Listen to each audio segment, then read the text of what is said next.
आं जानालि लाफा खंगर गामियाव जोंहा एनडिएफबिनि मार्टार फेमिलि न'खराव आं दंफैयो। दिनै खबर लाफैदों, बिथांमोना लिंहरदों रायज्लायनो सुखु दुखुनि एनडिएफबिनि केसफोरा मा जादों आरो बोरै जानानै दङ बेखौ मोनथिनो हास्थायदों।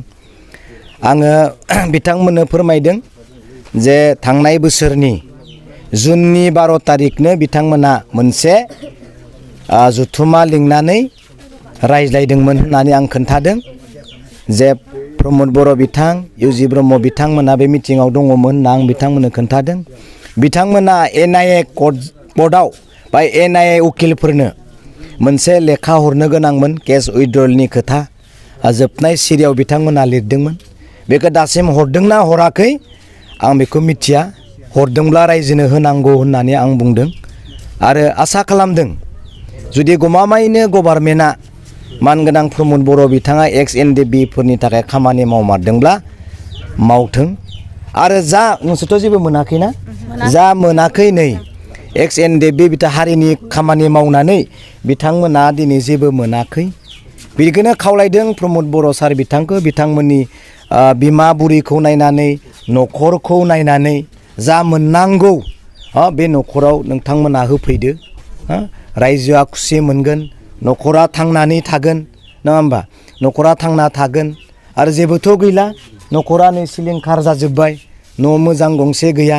दा बिनिखायनो आं दिनै गभर्नमेन्टआव जाया दङ, पावाराव जाया दङ, आं बेखौ खावलायनोल'सो हागोन, गोसोखांफ्लाय होनो हागोन, नैबे बिमा बुरैखौ दिन्थिनोल' हागोन।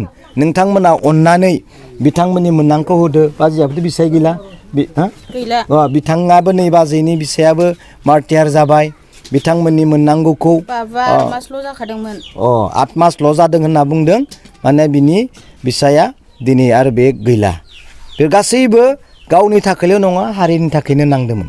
बेनिखायनो सरकारा जा होगोन होननानै प्रमिस खालामदोंमोन, होगोन होननानै थांखि लादोंमोन, बेखौ जेन बिमा, बिसोरनि बिफा, बिसोरनि बिसि, बिसोरनि गथ' गथायफोरखौ नायनानै जेन होयो।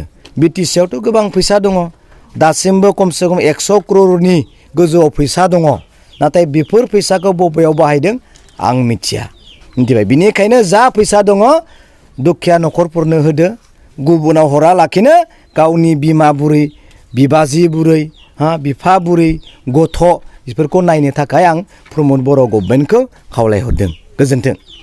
गेलेनायखौ मोजां मोनग्रा एबा गावबागावनि गथ'खौ पेन्सिल सिलाट मार्शेल आर्ट्सनि गोख्रों गेलेगिरि खालामनो सानग्राफोरनि थाखाय मोजां खौरां। चिरां जिल्लानि सापागुरि पेन्सिल सिलाट मार्शेल आर्ट्स एकाडेमियाव मुं थिसननाया सोलिगासिनो। नोंथांमोना नोंथांमोननि गथ'खौ सापागुरि पेन्सिल सिलाट मार्शेल आर्ट्स एकाडेमियाव मुं थिसननो हागोन। फोरोंनायनि जायगाया जाबाय सापागुरि लावज्रिपारा दगरपारा गेलेग्रा फोथार आरो बेरांगाव हास्रावबारि। मख'जाथाव दि सापागुरि पेन्सिल सिलाट मार्शेल आर्ट्स एकाडेमिनि सोलोंसाफ्रा गुबुन गुबुन जायगायाव गेलेहैनानै जाफुंसारहोनो हादों।